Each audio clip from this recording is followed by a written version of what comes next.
Nicolas Barret, directeur de la rédaction du journal Les Échos. Bonjour donc Nicolas. Bonjour Bernard. Theresa May, la première ministre britannique, était hier à Bruxelles pour tenter de rouvrir l'interminable négociation sur le Brexit. Et pendant ce temps-là, à Londres, un plan secret est bel et bien en préparation en cas de hard Brexit. Oui, ce plan que révèle le Financial Times s'intitule Project After. C'est une feuille de route pour le jour d'après le chaos, c'est-à-dire d'un Brexit sans accord. Il a été préparé dans le plus grand secret depuis des mois par Mark Sedwill, le patron de l'administration britannique, avec les plus hauts fonctionnaires du Royaume rattachés directement à Theresa May. C'est un plan de guerre.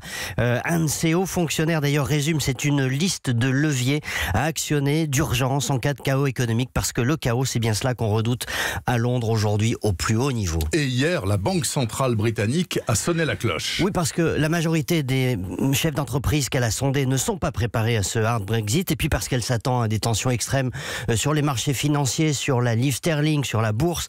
Alors quel levier actionner en cas de scénario noir? Eh ben, une des premières pistes consisterait à baisser massivement les droits de douane et les taxes pour amortir le choc, ce qui creuserait immédiatement le déficit budgétaire britannique. Des aides seraient aussi débloquées pour les 3 secteurs les plus directement concernés, l'agriculture, l'automobile, l'industrie pharmaceutique, et puis enfin, à plus long terme, l'idée serait de jouer la stratégie de Singapour. La stratégie de Singapour, qu'est-ce que c'est? Alors c'est un plan de déréglementation massif dans tous les domaines, depuis le droit du travail jusqu'à l'environnement, pour faire du Royaume-Uni une économie très dérégulée, une sorte d'anti-Union européenne aux portes de l'Europe.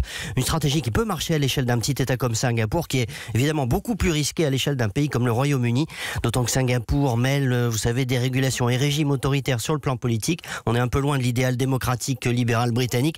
Cela dit, bref, Theresa May voit s'approcher le cauchemar d'un hard Brexit, et comme on l'a vu encore hier à Bruxelles, elle ne sait pas comment l'éviter et ne met aucune idée vraiment nouvelle sur la table, et c'est très inquiétant. Nicolas Barret, le directeur de la rédaction des Échos, chaque jour sur Europe 1, du lundi au vendredi. Nicolas, je vous souhaite un excellent week-end.